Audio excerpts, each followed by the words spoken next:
tenemos el gran placer de conectar con Joel Schwartz. Él es historiador, experto en relaciones internacionales y política israelí. Un placer recibirlo aquí en América Radio en Miami. Muchas gracias. Hola Sandra, un saludo grande para ti, para toda la audiencia que nos ve. Bueno, vamos a comenzar con un comentario que escuché en Fox News esta mañana al periodista, y ahora que le hago una búsqueda, me doy cuenta que es el señor Steve Witkoff, que es el enviado especial de Estados Unidos que estaba en las negociaciones con Irán. Y él dice que cuando comenzaron esas negociaciones, Irán admitió tener 60%, tener un uranio enriquecido en un 60%, suficiente para 11 bombas nucleares, y que eso es parte del apuro, por ponerlo en esas palabras. ¿Qué sabe usted de esto y de el peligro que presentaba Irán en este momento preciso?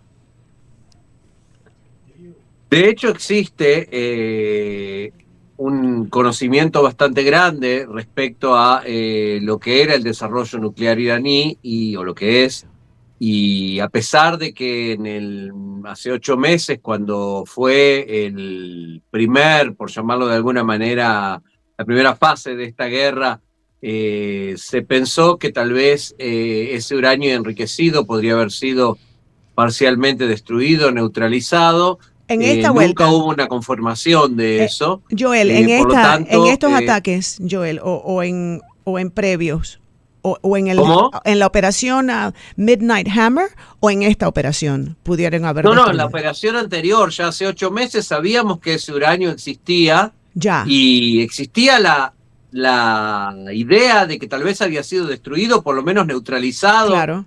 Para volver a ser usado, pero no quedaba claro, y creo que con el recorrer de los meses, los distintos informes de inteligencia, inclusive los propios declaraciones de las autoridades iraníes, como bien lo declara Witkoff hoy en día, dejaron bien en claro que el programa nuclear, si bien había sido dañado, contaba todavía con la materia prima para la producción de armas nucleares en un periodo relativamente corto, porque el conocimiento sigue existiendo. Ahora, ¿tú te encuentras dónde? ¿En Tel Aviv? Estoy al lado de Tel Aviv, en Ranana, son unos 15 kilómetros de Tel Aviv. También he estado mirando que ha habido ataques durante las últimas, bueno, desde que comenzó, ¿no? Esta ofensiva. ¿Qué me puede decir acerca de lo que se está viviendo donde te encuentras? Mira, nosotros hemos tenido en las últimas 72 horas ataques permanentes. El primer día tuvimos que correr al búnker, al refugio antiaéreo, unas 12, 15 veces. En lo que va del día de hoy, ahora son las 5:20 de la tarde, hemos ya tenido que ir al búnker en unas 5 ocasiones en el día de hoy. Y si bien los ataques son más esporádicos y con menos cantidad de misiles de lo que fueron en las anteriores oportunidades, todavía tienen un poder de daño bastante numeroso, bastante cuantioso. Estamos hablando de misiles de largo alcance. Más del 90% son interceptados por el paraguas tecnológico, claro, que ha desarrollado Israel. Pero siempre se escapa alguno. Tienen un poder de daño muy grande. El único misil que consigue llegar tiene un poder de daño muy grande, como lo hemos visto en estos últimos días. ¿Y ha habido bajas? ¿Ha habido muertos en Israel? Sí. De hecho, ha habido un misil que impactó en el día de ayer, que cayó en la ciudad de Beit Shemesh, una ciudad que es una comunidad religiosa judía, donde ha habido 9 muertos en un solo edificio. También ha habido una persona que murió en Tel Aviv, y ha habido otros heridos en otros lugares del país en lo que va de la contienda. ¿Y cuál es el sentir? ¿Qué es lo que se habla en Israel? Yo sé que ustedes, desafortunadamente, que es realidad tan triste, están acostumbrados a estos bombardeos, de ser atacados de todos los frentes. Pero ¿cuál es el sentir en este conflicto? Porque bueno, no quiero poner palabras en su boca, ¿no? Pero si eliminamos a Irán y esa amenaza sería un avance muy grande para Israel. Pero ¿cuál es el sentir en este No, en momento? realidad ese es el sentir principalmente, ¿sí? Tú sabes que Israel es una sociedad en la cual se discute mucho, muy fracturada en algunos temas, muy polarizada en algunos temas desde el punto de vista político, social. El gobierno tiene mucho apoyo, pero también tiene una oposición muy fuerte y mucha gente que no confía en las decisiones del gobierno.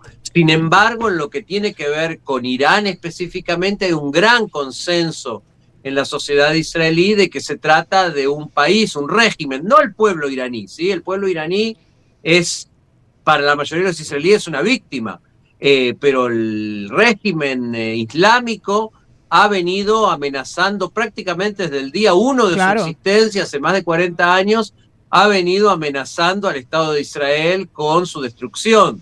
Y como decimos siempre, nosotros no tenemos que creer lo que dicen nuestros políticos, nos alcanza con creer lo que dicen los políticos de ellos, que continuamente han hablado de la destrucción del Estado de Israel. Por lo tanto, la posibilidad de que este régimen o caiga o quede muy debilitado da una gran sensación de alivio Claro. dentro de Israel. Y esto creo que es un consenso prácticamente de punta a punta en el espectro social y político israelí. Vamos a abrir ahora el espectro, ¿no? Porque eso es Israel, ok, obvio, pero hemos visto otros países que ahora están involucrados, inmiscuidos en esto, porque Irán ha bombardeado tanto en Riyadh, en Arabia Saudita, como Doha, como en UAE. Hemos visto estos bombardeos. Me parece, ¿esta situación la ves diferente? ¿Ves que hay más apoyo de estos otros países del Medio Oriente? Bueno, de hecho, estos otros países, si vamos al caso de Arabia Saudita, por ejemplo, que históricamente tiene una rivalidad con Irán, pero siempre ha tratado de mantenerse al margen de los conflictos, a pesar de que ya fue bombardeado por Irán en los años pasados, esta oportunidad ha tomado una posición mucho más clara a favor de la política que está teniendo Israel y Estados Unidos.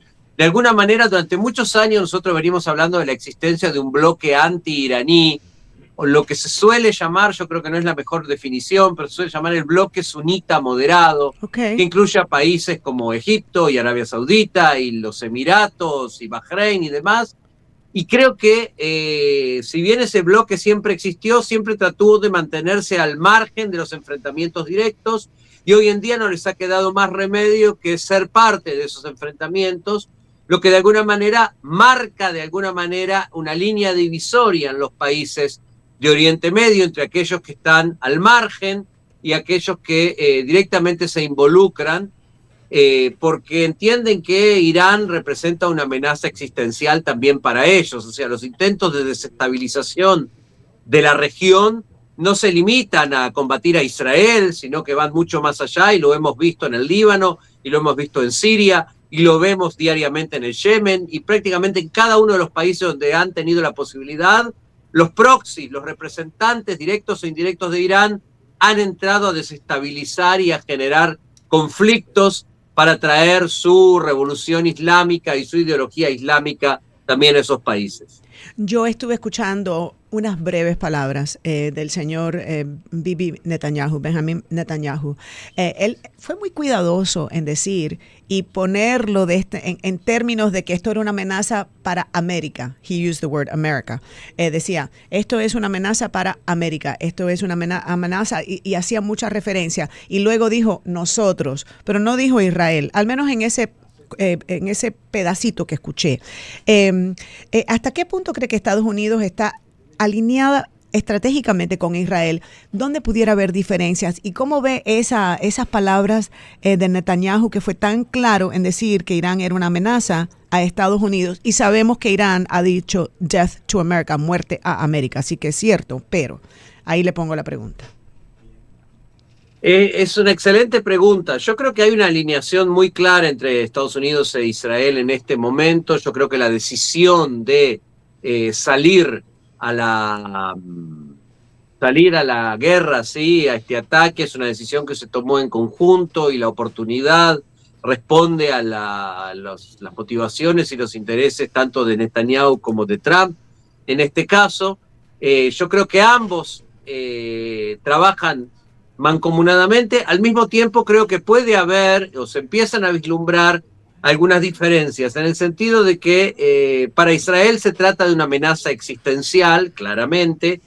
En cambio, el presidente Trump puede terminar la guerra si lo decide mañana, y si bien desde el punto de vista militar, la amenaza que Irán representa en términos estratégicos a largo plazo no desaparece, puede quedar muy neutralizada, de tal manera que no afecte los intereses americanos. Yo creo que hay dentro de la sociedad norteamericana sectores que no apoyan, grandes sectores, ¿sí?, que no apoyan la guerra. No es casual que la guerra no fue consultada con el Congreso.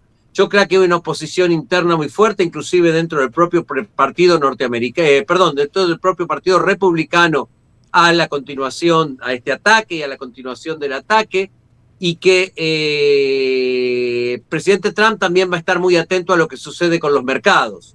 Es decir, hasta qué punto el cierre del estrecho de Hormuz no puede determinar cambios significativos que ejerzan presión sobre la economía del día a día del ciudadano norteamericano. Estas son preocupaciones que son muy propias del presidente de Estados Unidos y que tal vez al primer ministro de Israel o a la política israelí le pueden resultar secundarias, y la amenaza existencial que representa la persistencia de Irán muy cerca de sus fronteras es mucho más significativa, es mucho más grave. En este sentido, si bien en este instante en el que estamos hablando hay una comunión de intereses, puede haber en un futuro, inclusive en un futuro cercano, una separación de intereses. Israel va a querer continuar con la guerra y tal vez el presidente Trump encuentre más motivaciones para terminar con los ataques más temprano, Joel, de lo que Israel quisiera. Me quedan 30 segundos y quiero hacer énfasis, no sé si me puedas responder esta, pero hablaste de oportunidad. Israel y Estados Unidos tenían la oportunidad. ¿Qué me puede decir acerca de esos líderes, el ayatollah y los ayatollas que estaban reunidos y vieron la oportunidad para eliminar a estas personas como de una, por decir? ¿Eso es cierto? Indudablemente hubo un trabajo de inteligencia entiendo que de muchos años, en el cual participaron también las fuerzas de inteligencia de Israel y también las norteamericanas para lograr un seguimiento y generar esta oportunidad y aprovechar esta oportunidad para asestar un golpe mortal a la cúpula del Estado Islámico, aun cuando sabemos que existen planes de recambio y esos planes de recambio ya existían previamente, y estamos viendo cómo en los últimos días parte de esos planes de recambio se ponen en marcha, pero ha sido un golpe letal, y la prueba está en que el Estado iraní en este momento no está funcionando a pleno. Si bien aún tiene poder de fuego y aún tiene el poder de lanzar misiles sobre todos los países vecinos, no está funcionando a pleno. Pero eso llegará a un fin, porque no es infinita, los recursos no son infinitos. Joel Schwartz, muchísimas gracias. Me disculpa el despido rápido, pero la verdad que aproveché su presencia hasta lo máximo. Gracias por estar con nosotros. Muchas gracias. Gracias a ti, un saludo a la audiencia. Y pronto, si Dios quiere, volvemos a conectar. Bueno, mi gente, vamos a hacer una breve pausa. Ahora viene en camino Patricia Calvet. Oh, no, las madrinas. Viene Mercy Cabrera y las madrinas con un mensaje importante para ustedes. Así que nos vemos en el otro lado de la hora, a las 11. Vamos a retomar el tema de las top 5 con Eric Fajardo. Están conectados con Sandra Peebles.